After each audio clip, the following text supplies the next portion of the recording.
Hi, I'm Ron from POC Culture. Charlie, Vincent, so great to chat with you both. How are you? Very good. How are you? Thank you. I'm so well. I'm so elated. Charlie, I'm going to start with you. The show is back. You all are back, and like there was a whole campaign, Save Daredevil. Yeah. Could the two of you share like the emotions you shared together when you finally heard the news? And I heard you say the first thought was, Vincent was right. Yes, yeah. I was convinced that this was never going to happen. I really thought that when the show was cancelled in 2018, that was the end of the road. And, I was so honored by the campaign, the Save Daredevil campaign and what those folks were doing, but I thought they were crazy. I never thought it would amount to anything.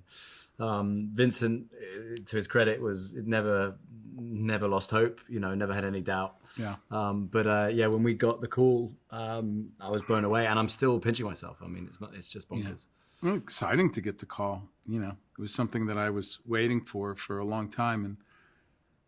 And, I remember I was in my office when the secretary called me and said, I have Kevin for you. And I was like, okay. Here we go. This is, it feels like this is going to be good.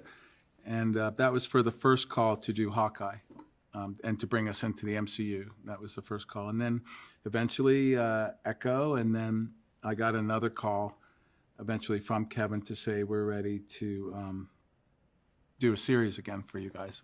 All of that stuff is so exciting to hear because Charlie and I have worked on these characters for a long time. We've worked really hard. We both felt like the Netflix show was an extraordinary experience for us, and that everybody on that team, from the writers to the crews to everybody to all the actors, really just did their best to make that show, the Netflix show, as good as we can. And Charlie and I have always wanted another stab at it since they took it away from us. And we finally got it, and it was quite exciting. It's so exciting. And I think what's great about the way the MCU has handled your characters is that they've introduced you separately again in different projects, like you mentioned, and then are bringing you back here for the show. The show, your characters are older, are wiser, are different. Could you talk a little bit, Charlie, about where are we finding Matt in this show right now? Like, how has he changed from the start of the first show?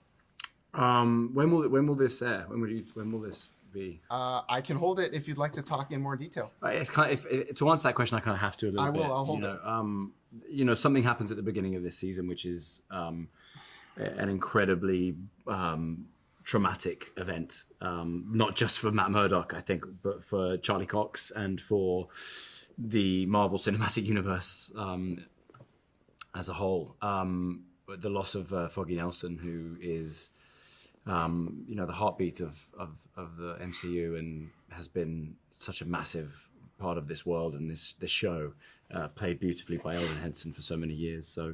But we wanted to come back after many years. We needed to make a splash. We wanted to go big and bold and make sure and the audience, feel unsettled, like they don't know anything could happen in this world. Nothing's safe, and it ends up being a wonderful catalyst for the stuff to come. But I think, it's safe to say that Matthew Murdock will never be the same again. Oh, it was heartbreaking. That scene. It is, yeah. Vincent, what about Kingpin? Where do we find Wilson at the start of this show compared to where we last saw him? Well, after Echo, from what Maya did to him, or tried to do to him, he's had to take a hiatus, and he's disappeared for a while, but he even disappeared from his wife, Vanessa, who Ayelet Zurer plays, who's a wonderful actress and a good friend. He has some explaining to do when he feels like he's got it back together a bit, because Maya Echo, she messed with his brain a little bit. She didn't succeed what she wanted to do, but she did mess with it. And he's back, and he has to explain things to his wife, and she's not happy. And so they have some marital problems that he has to sort out. Meanwhile, he has introduced her to his plan and has to convince her to go along with it, and because he can't do it without her, and he tells her that. Then he has to execute the plan, which is I consider him like a vampire, like it's impossible to live in the daylight. But for this particular plan that he has to live in the daylight, which is this campaign that he's on.